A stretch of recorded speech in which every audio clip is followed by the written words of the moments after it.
Hola chicos, ¿cómo les va? Espero que bien. Bueno, les cuento que ya estoy en Colón, Entre Ríos. Costó un poco el regreso, pero estamos de vuelta. Eh, Les cuento también que, bueno, un poco ese fue el motivo por el cual me atrasé un tanto en entregar el material.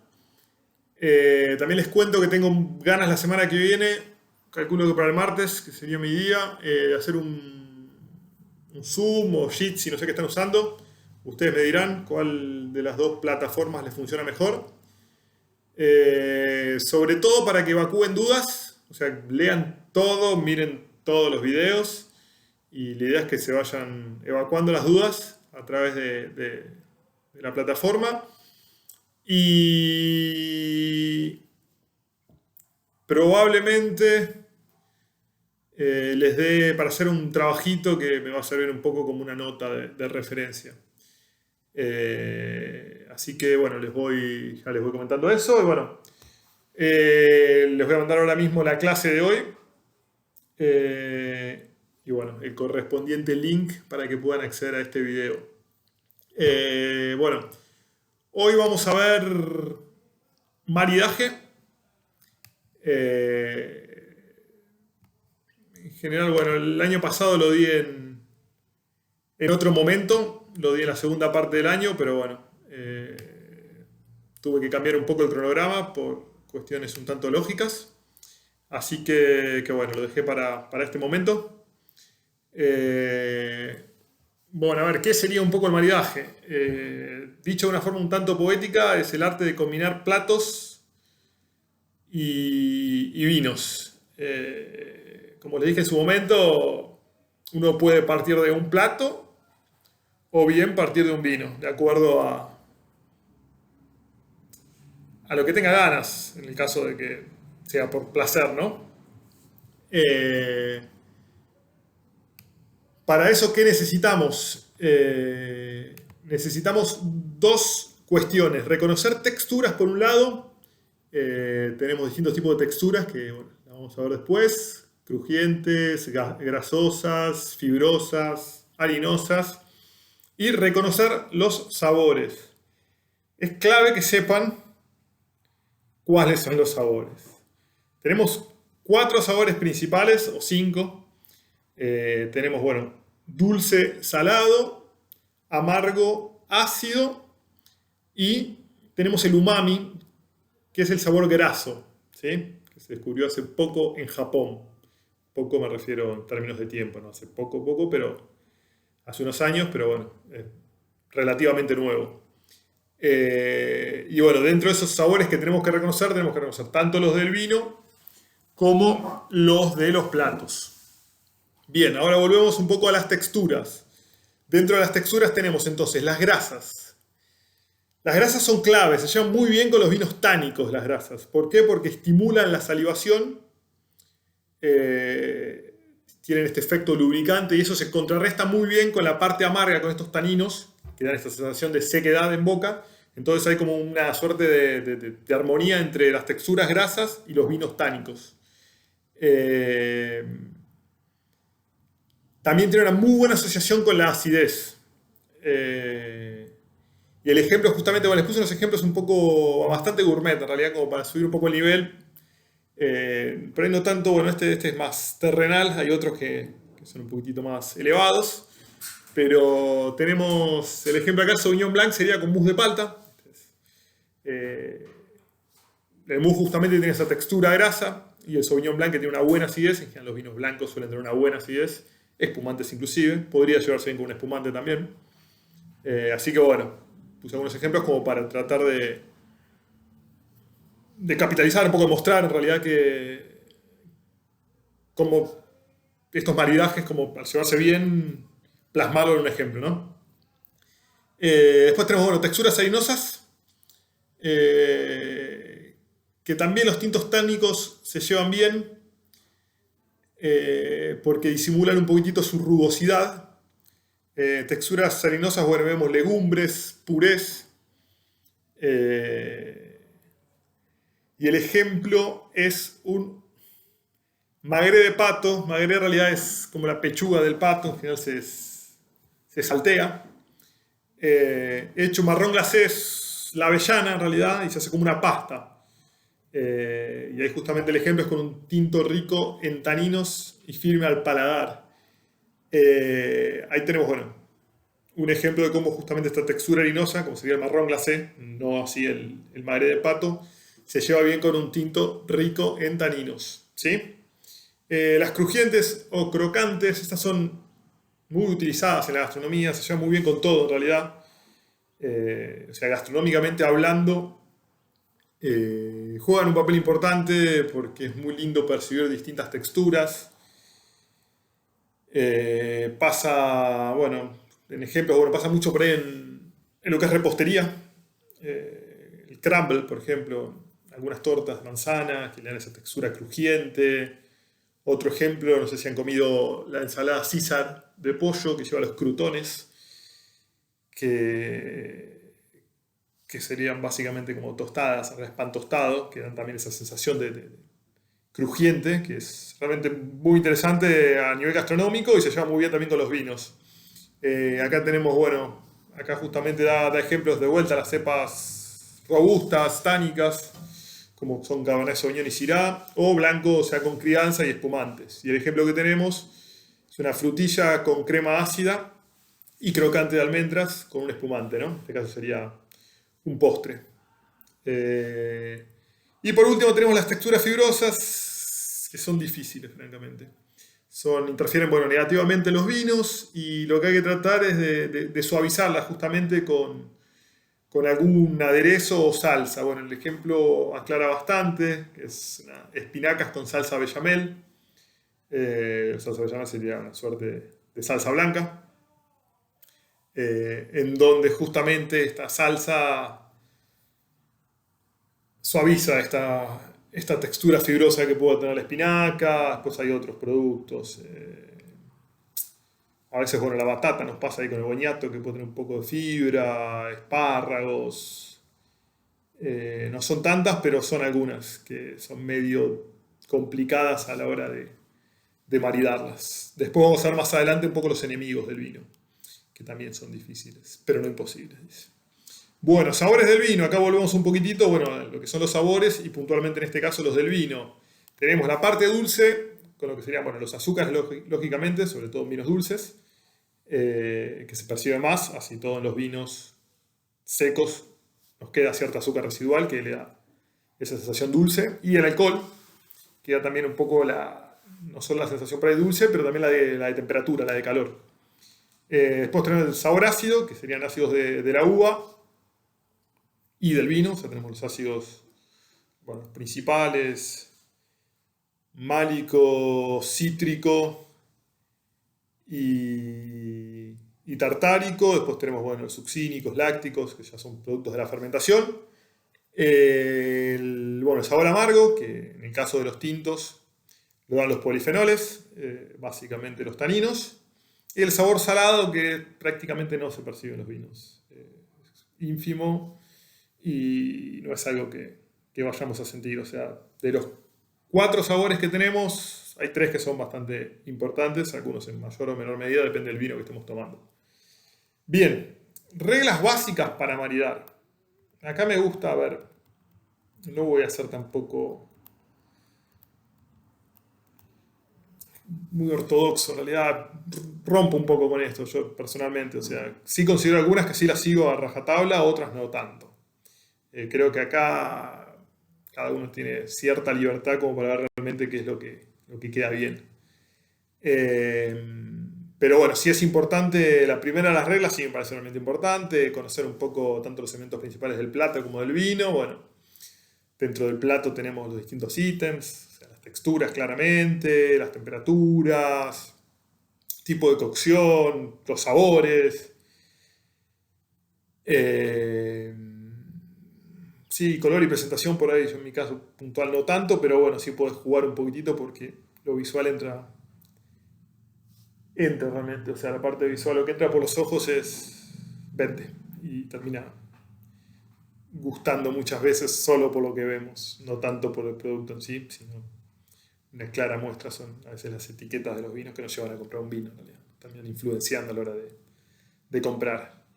Bueno, y del vino prácticamente todo, sobre todo estos, o sea, tanto dulce, ácido, amargo, ese triángulo famoso, los sabores, los aromas, y bueno, lógicamente el tipo de vino, eh,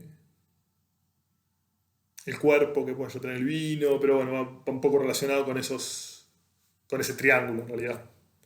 ¿Sí?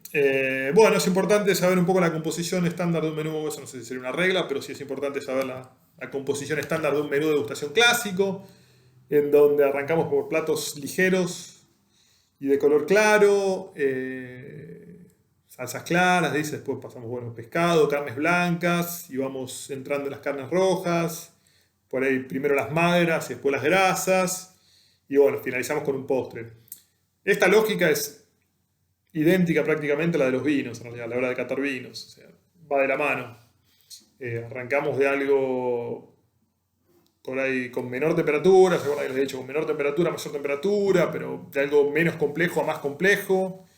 En el caso del azúcar era de menor cantidad de azúcar a mayor cantidad de azúcar, para que una cosa no vaya tapando a la otra. Así como en el vino, un vino no tiene que tapar al otro, en los platos pasa exactamente lo mismo y no tendrían que tapar unos a los otros.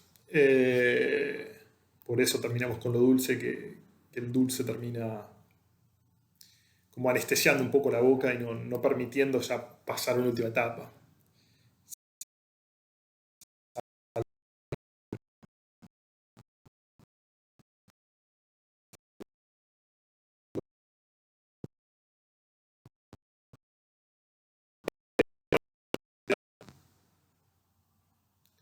Ahí está.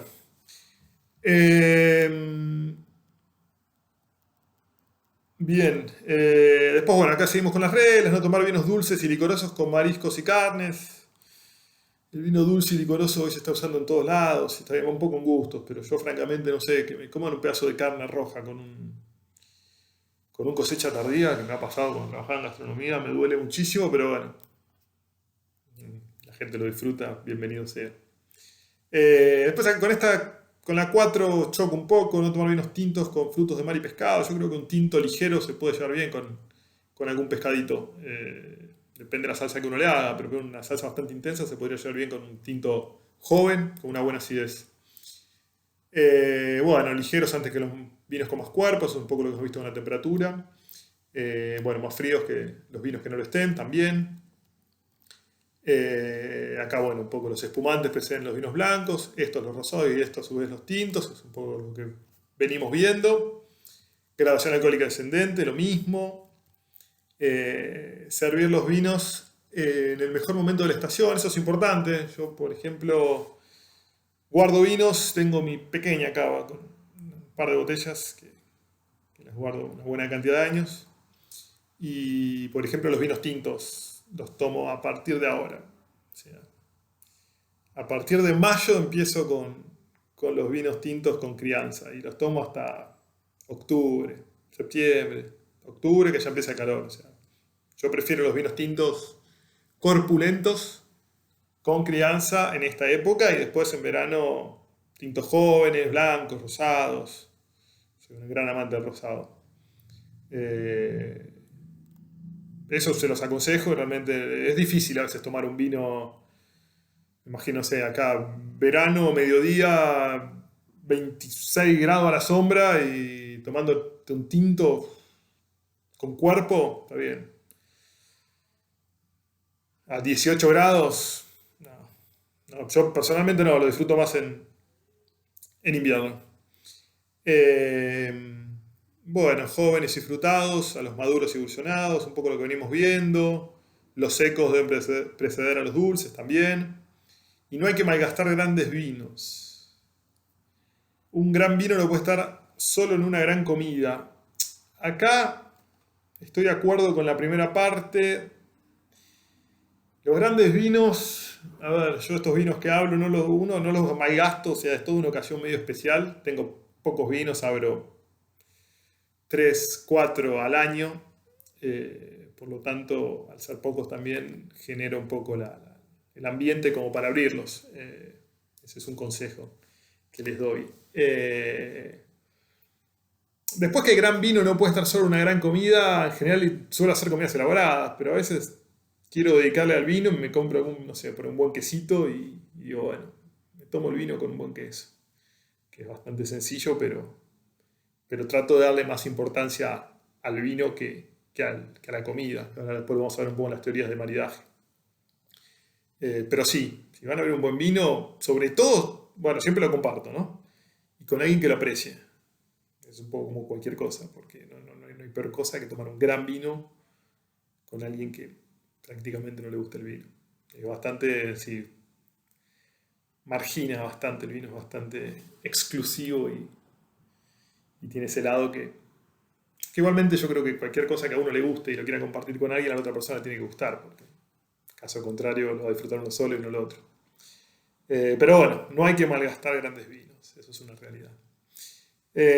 Bueno, ahí como conclusión, ahí pueden ver un poco las conclusiones. Sí, lo que sí les aconsejo, les estoy dando en la clase, vayan mirando, léanlo previamente, y después si quieren van mirando un poco la clase y se pueden ponerse el Word al costado para ir viéndolo, porque algunos ítems los voy leyendo y voy pasando rápido. Bueno, teorías del maridaje. Tenemos maridaje regional o por tradición. Acá tenemos el claro ejemplo argentino de las empanadas salteñas, sobre todo, con el torrontés riojano, ahí en Cafayate, por ejemplo. Que sea un poco por la necesidad, en realidad, del lugar. Esto se remonta a países, bueno, justamente como Italia, Francia y España. Hablamos de por ahí 200, 300 años antes, donde no podías, no es que el maridaje que hacemos hoy no es que llegaba el vino de todas partes y uno tenía los productos y un maridaje tal o cual cosa, ¿no? Esto nace un poco de la necesidad. Así todo hay cosas que uno puede ir, bueno, justamente las empanadas salteñas, que son de carne con un blanco, chocan un poco, pero nacieron así y uno se acostumbró y la realidad que me encantan. Bueno, por estación, un poco lo que se había dicho, de cuándo consumo los vinos ricos en taninos. En general, los blancos, bueno, van con comidas menos calóricas, blancos y rosados, menos calóricas, y se suelen consumir en épocas de calor, mientras que en épocas frías tenemos vinos más calóricos y menos coloridos, que se llevan bien justamente con tintos estructurados, tánicos. Maridaje psicológico, este es bueno, un poco particular, pero con el ejemplo creo que sirve para darse cuenta un poco de qué se trata, en donde el vino debe ser una propuesta a ocasiones especiales. Bueno, ahí justamente el ejemplo está de que un francés agasaje a un japonés. ¿Cómo llegarle a un japonés? O sea, cómo llegarle a alguien de otra cultura, decir, bueno, a ver, el vino tiene que ver en realidad.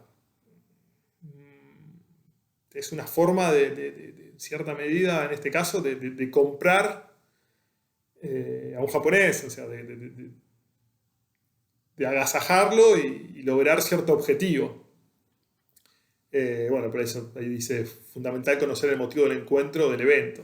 Por eso les sigamos cuenta que es una cena de negocios y bueno, con el vino hay que tratar de convencerlo. Así que ese sería el maridaje psicológico. Para también un poco llevarlo un poco al plano de la propuesta de casamiento, que también, ¿no? Siempre vamos a brindar con algo. O sea, el vino realmente cumple un poco otra función y claramente no. Muy probablemente no vaya acompañado de ningún plato. Y después maridaje de valorización. Acá lo que buscamos es justamente elevar las condiciones de un vino, de un plato o de ambos a la vez. Y el ejemplo que les doy es el mismo que les había nombrado previamente. Un vino exclusivo con un queso por ahí no tan a la altura del vino, pero que se lleven bien igualmente. Enemigos del vino, difíciles pero no imposibles. El ardiente ajo y la lacrimosa cebolla. Bueno, crudos les puse para que sepan que el ajo cocido y la cebolla cocida no serían un problema con el vino. El vinagre, ahí sí está complicado. El vinagre, esa sensación ácida, es difícil. Piensen que son sabores bastante intensos, entonces cuesta. No son tan intensos los sabores, cuesta realmente maridarlos. Amargos, ahí tenemos endivia, rúcula, berro, achicoria. Son difíciles y más que le sumamos por ahí que algunos son medio fibrosos, o sea que peor todavía, porque amargo y fibroso, o sea, la rúcula es difícil. Bueno, la achicoria también es muy difícil. Después tenemos los salados. Por ahí pienso un poco en algunos embutidos. A veces son muy salados también, es difícil. Los huevos. El huevo en general no es algo que se suele maridar con nada. Tampoco es que queda mal, pero no hay como que no hay una relación. Caldos y sopas, acá pasamos un poco a la parte líquida. El líquido es medio complicado. Pero bueno, lo mismo, tampoco imposible. Creo que hay algunos que son más difíciles que otros. O sea, el ajo es difícil, el vinagre es difícil, los amargos son difíciles, salados por ahí no tanto. Embutidos y ahumados se puede jugar un poco, pero también el ahumado parece es muy intenso y tapa un poco todo. Pero bueno, sobre todo los primeros son bastante complicados, los primeros tres, y después el resto yo creo que son más fáciles de llevar. Bueno, vemos un poquitito los principales maridajes: vino blanco, vinos tintos. Son un poco los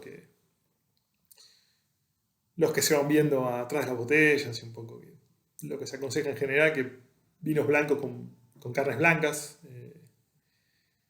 pescados, bueno, pollo, y salsas blancas o rubias, productos de mar, se ve muy bien.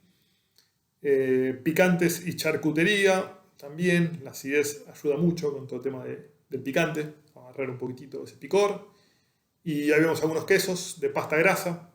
Volvemos a lo mismo, esa teoría que decía que justamente la acidez sirve para barrer un poco la grasitud que pueda llegar a tener el plato, bueno, el queso en este caso. Después, bueno, principales maridajes de los vinos tintos. Bueno, carnes rojas, como hemos visto. Y después acá volvemos un poquitito a lo que hemos dicho en su momento, que las carnes magras se llevan mejor con vinos tintos jóvenes.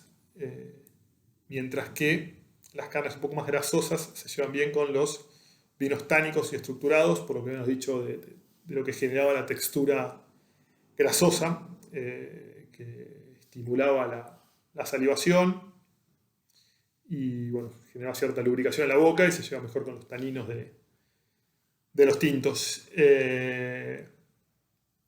Después, bueno, acá vemos un poquitito también el tamaño del animal, que a veces ponen mismos cortes. Depende del tamaño del animal, la cantidad de grasa que pueda llegar a tener. Pero bueno, igualmente en general asociamos algunos cortes. Hay cortes magros y cortes grasosos. Cortes magros, y tenemos el lomo, el pelleto, después el carne de cerdo también puede ser bastante magro. Y dentro de los cortes grasosos tenemos, por ejemplo, una tira de asado, una bondiola de cerdo. Y después tenemos algunos cortes que son intermedios. Pero bueno, el tamaño tiene que ver por ahí. Si es un animal grande, va a tener más grasa.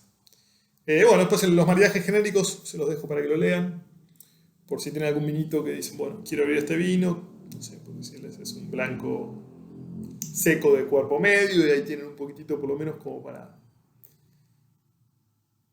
darse una idea de qué pueden llegar a hacer. Pues estarán ustedes buscando un par de recetas, pero bueno, pues les sirve para maridar algún vinito.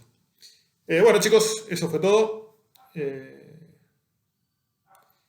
Esperemos vernos esta semana que viene con Zoom o Jitsi. Bueno, espero que no les haya sido muy pesado. Adiós.